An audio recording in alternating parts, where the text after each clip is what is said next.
Okay, spray na natin. On na switch. Yan. Yan, oh, mga kabukid, oh, nakikita nyo ba? Yan lang ang pag-ano. Imimis lang natin siya para mabasa ng maganda.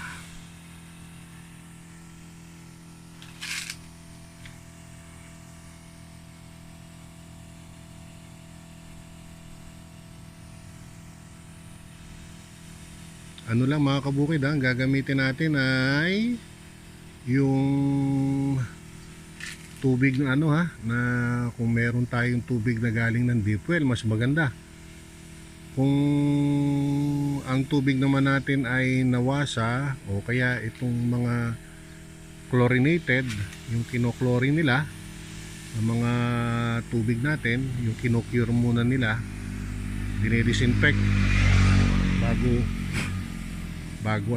i-supply sa atin, i-aerate nyo lang, aeration, mga 24 hours bago natin ididilig sa halaman, kasi masama ang chlorine, masama makatikim ng chlorine ang ating mga halaman. Kaya kung meron kayong drum, mag-ipon ng tubig sa drum at doon kayo mag-aerate para pagkakailangan nyo ng tubig na pandilig, meron na tayong ready.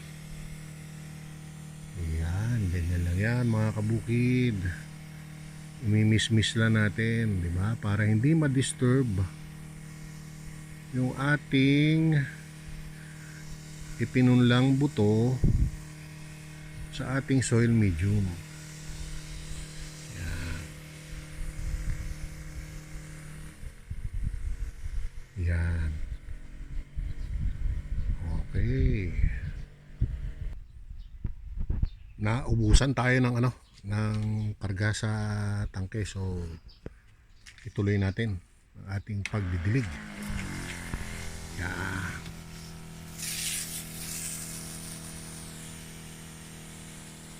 Parang naglalaro ka lang, oh.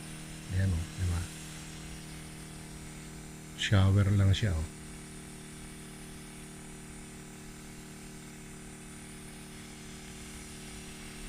Mga kabukid, di pa tayo tapos, ha. May gagawin pa tayo dito. Kokoberan natin siya mamaya ng itim na plastic bag.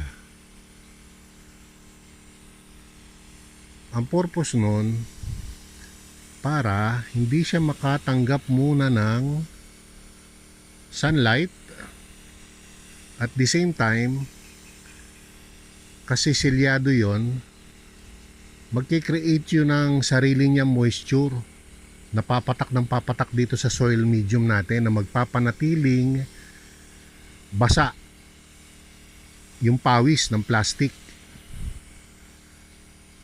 Hindi natin siya bubuksan for 7 days.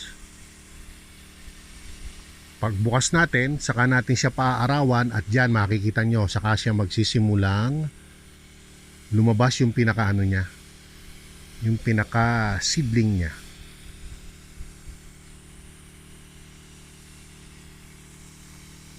Okay mga kabukid, po-pause muna tayo sandali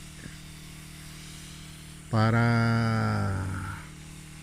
matapos natin ang pagdidilig, at mamaya naman ipakikita ko sa inyo kung paano ko siya takpan ng plastic.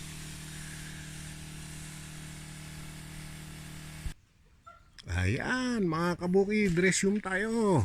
Oh, ganyan yan. Iwan natin yan for 1 week. Okay, so see you after 7 days. Bye bye.